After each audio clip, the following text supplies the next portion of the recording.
कहते हैं नारी को समझना आसान नहीं है, नारी के मन का भेद ईश्वर को भी नहीं पता होता है।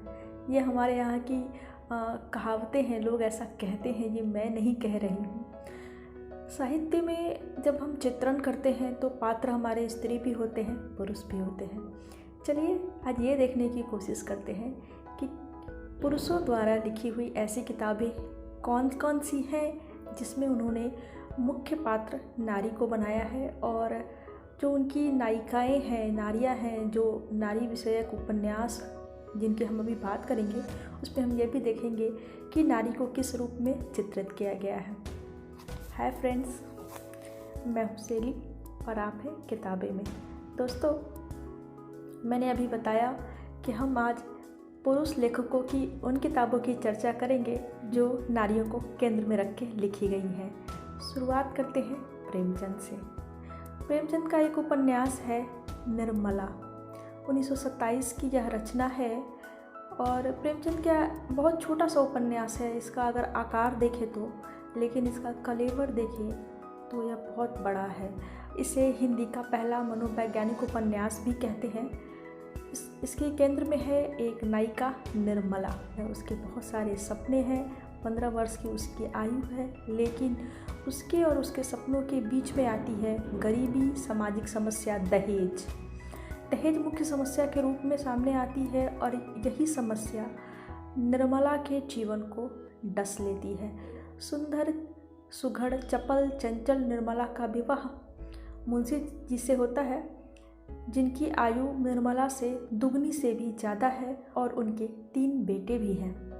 उनकी पत्नी का स्वर्गवास हो चुका है और उन्हें एक और पत्नी की आवश्यकता है, तो वह निर्मला को ब्याह के ले आते हैं। घर में उनकी बहन है जो निर्मला के साथ बहुत सहयोगात्मक व्यवहार नहीं करती है। इसके अलावा बेमेल विवाह के जो भी दुष्परिणाम होते हैं वह भी यहाँ देखने को मिलते हैं।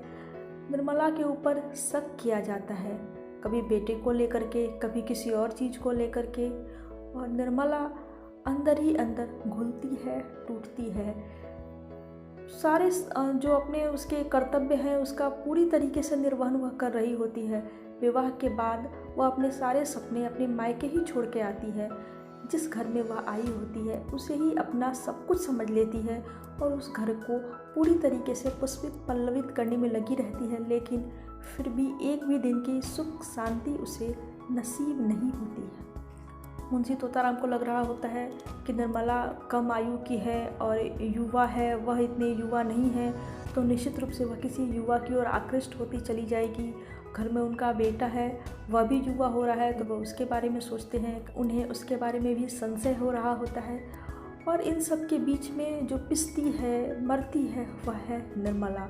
उनके घर में एक बहन भी है जो निर्मला की स्थिति को समझती नहीं है, बल्कि उसकी स्थिति और ख़राब करती है। घुट घुट के निर्मला इस तरीके से जीती है कि एक दिन असमय ही उसकी मृत्यु हो जाती है। इस उपन्यास को पढ़ेंगे, निर्मला की नियति आपको रुला देगी। प्रेमचंद ने निर्मला के जो द्वंद्व हैं, जो उसकी मानसिक परेशानी है, उसका भी इसमें बहुत अच्छा चित्रण किया है। बाकी जो सामाजिक समस्या दहेज है और बेमेल विवाह की है, वो सारा कुछ तो इसमें आया ही है। दूसरा उपन्यास है तितली।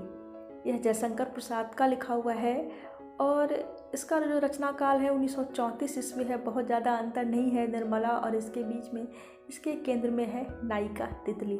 प्रसाद अपनी नायिकाओं को बहुत बोल्ड और परिष्कृत दिखाने की कोशिश करते रहे हैं। हमेशा वो एक आदर्श के रूप में अपनी नायिकाओं को उतारते हैं, तो तितली भी उनकी ऐसी ही नायिका है।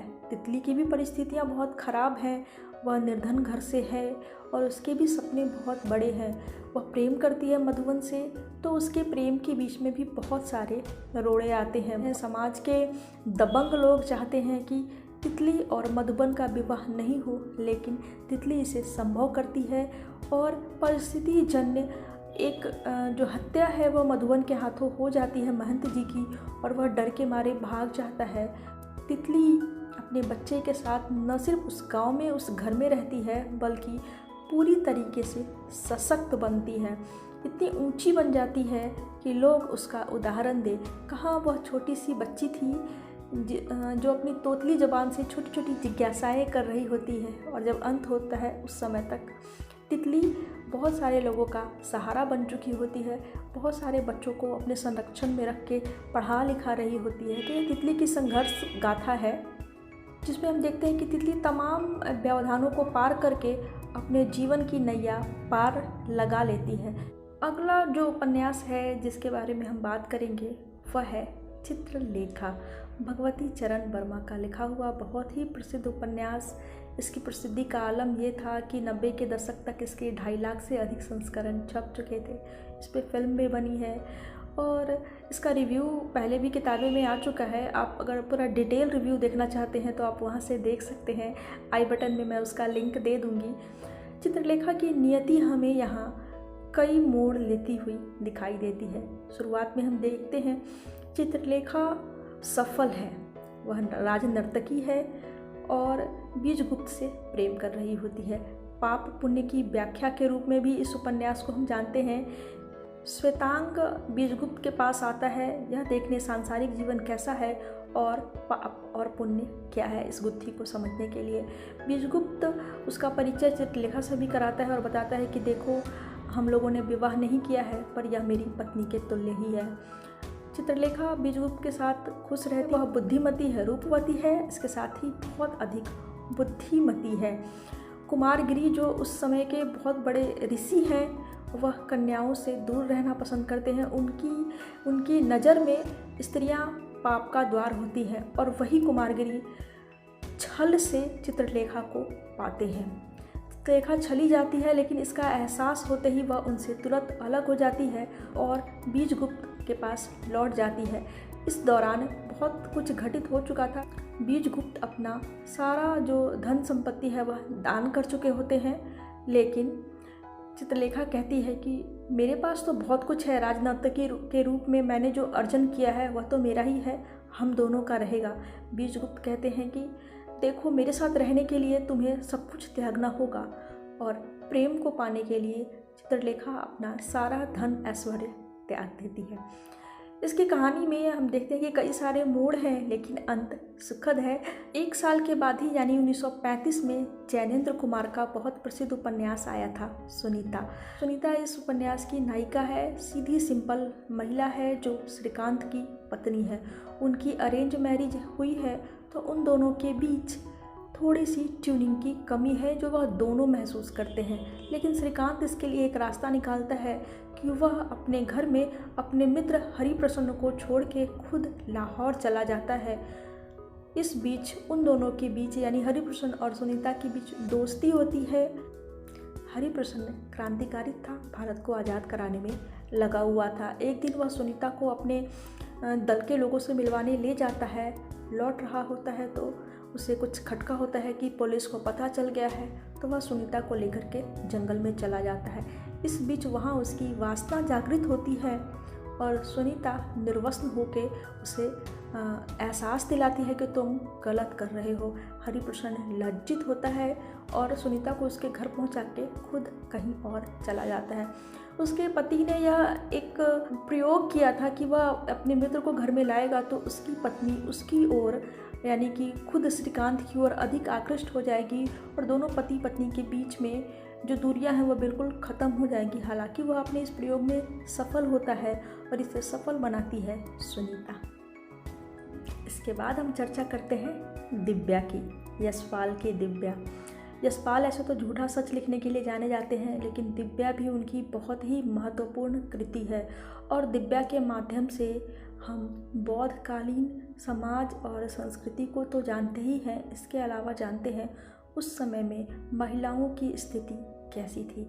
कितने सारे मोड़ हैं जो दिव्या के जीवन में आते हैं। दिव्या भद्र गणराज्य में रहती है, वहीं उसका लालन पालन हुआ है, वह नृत्य में निपुण है और जो राज नर्तकी मल्लिका है वह उसे अपनी पुत्रीवत मानती है। 3 युवा हैं जिन्हें दिव्या से प्रेम है, लेकिन दिव्या उनमें से एक पृथुसेन से प्रेम करती है। वह उसे ही अपना समर्पण देती है और उसके बच्चे की माँ बनने वाली होती है। इसी समय युद्ध छिड़ जाता है, पृथुसेन युद्ध में भाग लेने चला जाता है। दिव्या अपनी फ्रेंड छाया के साथ राज्य से निकलती है। इसी परेशानी से बचने के लिए वे लोग एक वृद्धा के घर में आश्रय लेते हैं और वही वृद्धा उन दोनों को अलग अलग जगह बेच देती है। दिव्या को खरीदता है एक पंडित, जिसकी पत्नी बीमार थी और उसे अपने नवजात शिशु के लिए ऐसी धाय चाहिए थी जो उसके बच्चे को दूध भी पिला सके, और दिव्या को लेके अपने घर पहुंचता है। दिव्या वहां अपने बच्चे को जन्म देती है और दोनों बच्चों का अपने बच्चों की तरह लालन पालन कर रही होती है। पंडित की पत्नी को लगता है कि अगर दिव्या के बच्चे को मार दिया जाए तो सारा दूध उसके बच्चे को मिलेगा, लेकिन दिव्या बोलती है कि मैं यहाँ अब रहना नहीं चाहती, स्वतंत्र जीवन जीना चाहती हूँ। तो वे लोग कहते हैं कि हमने तुम्हें खरीदा है। तो दिव्या कहती है मुझे वापस बेच दो, मैं वैश्या भी बनने को तैयार हूँ, लेकिन अपने बच्चे को अपने से अलग नहीं करूँगी। और वे लोग इसके लिए तैयार नहीं होते हैं, तो दिव्या वहाँ से भाग निकलती है। पंडित उसे देख लेते हैं, उसे पकड़ने आते हैं। बचने के लिए दिव्या यमुना में कूद जाती है, उसके बच्चे की मृत्यु हो जाती है। दिव्या बच जाती है। दूसरे राज्य की राजनर्तकी रत्नप्रभा उसे बचा लेती हैं और पंडित को मोहरे देके वहाँ से विदा कर देती हैं। दिव्या से वह बहुत प्रभावित होती है, उसका नृत्य देख के दंग रह जाती हैं, उसे गणिका बना देती हैं। उसे नया नाम भी मिलता है, अंशुमाला।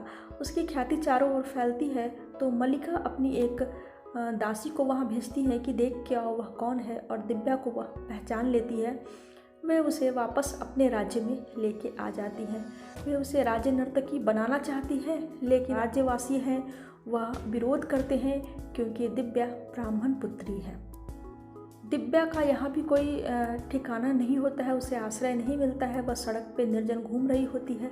तभी उसे पृथुसेन मिलते हैं, जो कि बौद्ध भिक्षुक बन चुके होते हैं। पृथुसेन उससे कहते हैं कि चलो बौद्ध धर्म अपना लो, लेकिन बौद्ध धर्म में उसे प्रवेश नहीं मिलता है। यह कह के कि स्त्रियों का काम सर्जन करना है, उन्हें भिक्षुक नहीं बनना चाहिए, तो तुम यहाँ से जाओ। वह लौटना चाहती है, उसके समझ में नहीं आता है कि कहाँ जाए। तभी उन तीनों युवक में से एक और मारिस उसके सामने आके प्रणय निवेदन करता है और दिव्या हाथ फैला के कहती है, आर्य मुझे शरण दे दो। उपन्यास यहाँ खत्म हो जाता है। दिव्या उपन्यास में भी हम देखते हैं कि जो बौद्धकालीन समय इसमें दिखाया गया है, यह उपन्यास पढ़ने से पूरी तरीके से ऐतिहासिक लगता है। हालांकि यह ऐतिहासिक उपन्यास नहीं है, पूरी तरीके से इसकी कहानी काल्पनिक है, लेकिन जो पृष्ठभूमि है वह ऐतिहासिक ली गई है। दिव्या में यशपाल ने उस समय की नारियों का चित्रण बहुत सफल तरीके से किया है और उपन्यास बहुत ही रोचक है। ये जो 5 उपन्यास दोस्तों अभी मैंने जिनकी चर्चा की, इनके बारे में आप पढ़िए, और अगर डिटेल में इनकी वीडियो चाहिए, आपको इनकी डिटेल समीक्षा चाहिए तो मुझे बताइएगा। इसमें से कुछ ऐसे भी हैं जिनके वीडियो अपलोडेड हैं, बाकी मैं अपलोड कर दूंगी। और यह वीडियो कैसा लगा, इस नज़रिए से किताबों को देखना कैसा लगा, मुझे ज़रूर बताइएगा। जो अन्य किताबें हैं महत्वपूर्ण जो छूट गई हैं, उनको हम अगले वीडियो में शामिल कर लेंगे। Bye bye.